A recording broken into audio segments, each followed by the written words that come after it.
Today I review Jurassic World, so hold on to your butts.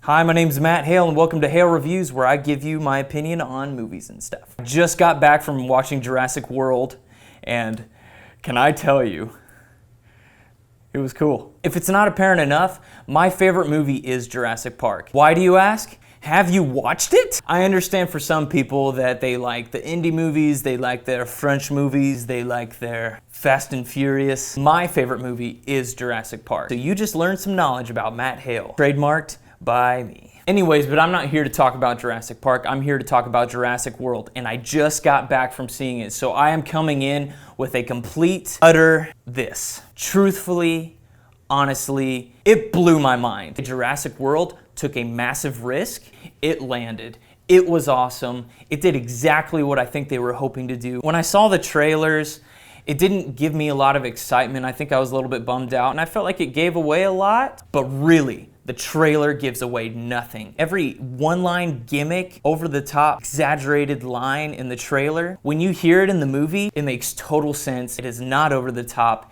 and it is awesome. Colin Trevorrow, they couldn't have been smarter in giving him this role. He not only directed this, he also wrote the screenplay with some amazing writers. It cannot be overlooked how well written this movie was. An amazing balance of taking itself seriously and not taking itself seriously. It embraced the absurd. At what point are we trying to make this be like, well, this wouldn't logically make sense? This is a Jurassic World. This is a place where dinosaurs are roaming everywhere. They leaned into the absurd scenarios. I legitimately saw this place and thought, if this place was real, hands down, I would go. I literally overlooked clearly the idea of coming to this park was a horrible idea. They trapped me into that is exactly the place I want to be at. And obviously what infuses after that is chaos, and it's great to watch. Times where we actually focus on Gray and Zach might have been a little bit out of place, but it was always counterbalanced by this amazing part of a story that came later. And we also see Clare and Owen, played by Chris Pratt. I mean, he's exactly what you had hoped he would be in this. One of my favorite scenes of Chris Pratt is when you see him interacting with the raptors. Right next to him, right in front of him, when you see this like hand thing. And it was actually really emotional. You see the eyes well up in him,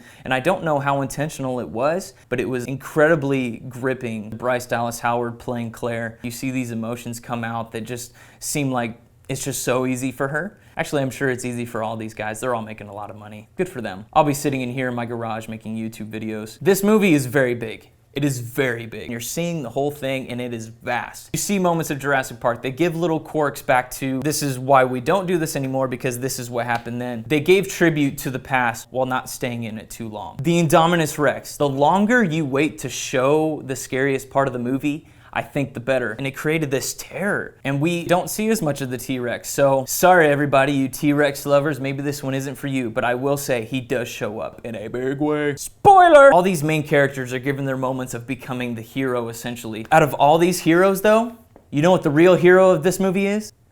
Cell phones. Brought to you by Samsung. Not a paid endorsement, unless you want it to be Samsung. I'm ready to endorse this all day. There's a lot of cell phones. If they didn't have cell phones in this movie, they would all be dead. Maybe that's why Jurassic Park never actually launched. They never had the cell phones. Well done, technology. There's a few things that I didn't like about the CGI. Some of it felt fake. Some of it felt out of place. You know, these pterodactyls fly in and stuff. And even when you see the velociraptors for the first time, they feel a bit gimmicky. Not so much on the tight shots, the over-the-top wide shot. It felt like it wasn't given as much detail and attention. There has to be a little give and take, and I suppose if you're gonna give up something, give up the over-top wide shot of the raptors. It's fine. I actually want to point out the dad of Zach and Gray is David Wallace from The Office. Is that not freaking anyone else out? That is awesome. And he did so good. At the very last scene when they reconnect, you know, he's sobbing and crying. Like emotionally did so good. David Wallace, Dunder Mifflin. Actually, his name's Andy Buckley. Honestly, there's not much I didn't like about this movie. So it's really hard. I'm having a really hard time watching it for the first time. I really need to go back and watch with a critiqueful eye. You guys may just be like, oh, well, you're just a fanboy. You wouldn't say anything bad about Jurassic World because your favorite movie is Jurassic Park.